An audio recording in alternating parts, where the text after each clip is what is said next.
Hello guys, today I'm going to show you how to make or start up this very cute apple using a Tunisian knit stitch. So we're going to knit without knitting.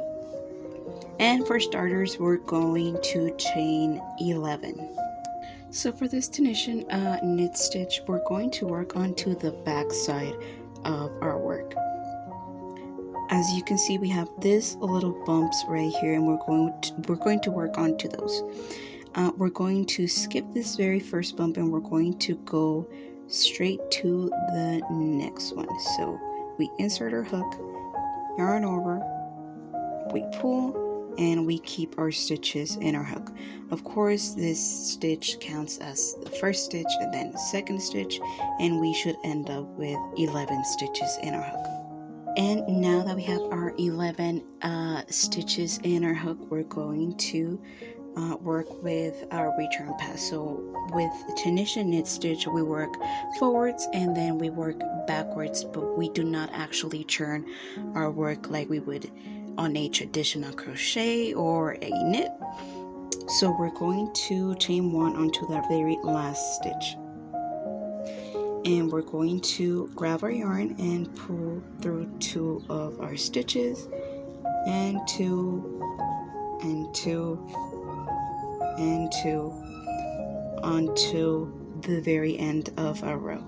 And now for our very next row, this is where we start to get interesting. So if you turn your work ever so slightly, you can see that kind of like this U shape. So I'm just going to do a demonstration, but we're not actually going to work onto this very first stitch. We're going to work onto this second stitch. But as you can see, we would insert our hook through that very center of our stitch, and we would pull our yarn. But since we're not going to work onto that very first, just a demonstration, we're going to work onto the second one. We're going to insert our hook, yarn over, and pull. And again, insert our hook, yarn over, and pull. And we actually already see the bees, the characteristic bees of a knitting stitch.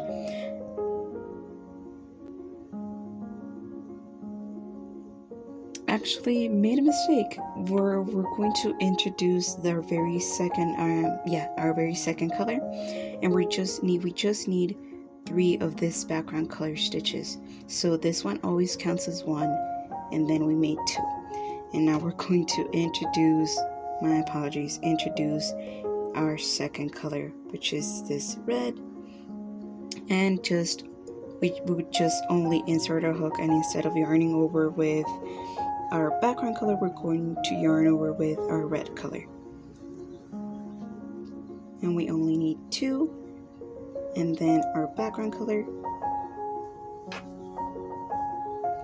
and then another 2 red,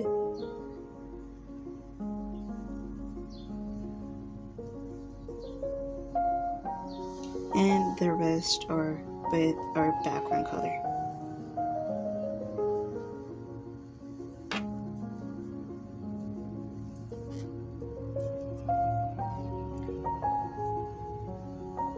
And as always, chaining 1 onto the very last stitch, and we pull through 2, and we pull through 2 until we reach this color change. So whenever we have 2 color stitches within our hook, we always use that second color. So we're going to grab our red yarn and we pull through 2. So here we have another color change with our background color. And here, since you know the general rule is if we have 2 different color stitches in our hook, we always use a second color. So pull through 2, and we pull through 2 until we reach our next color change.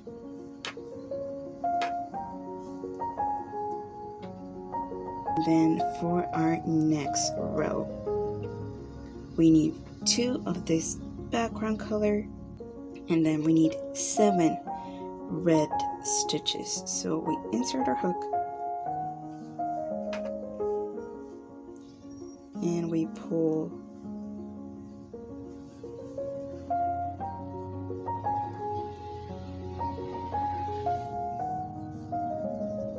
and as you can see, the bees are already starting to form.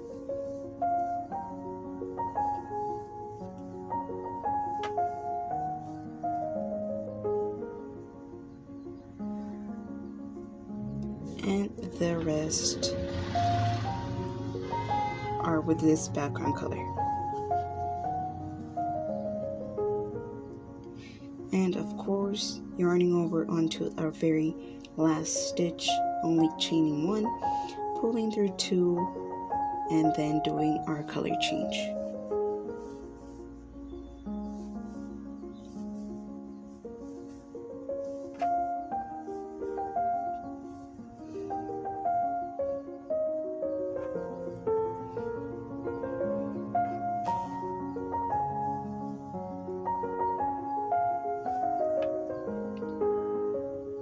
And this is just a startup.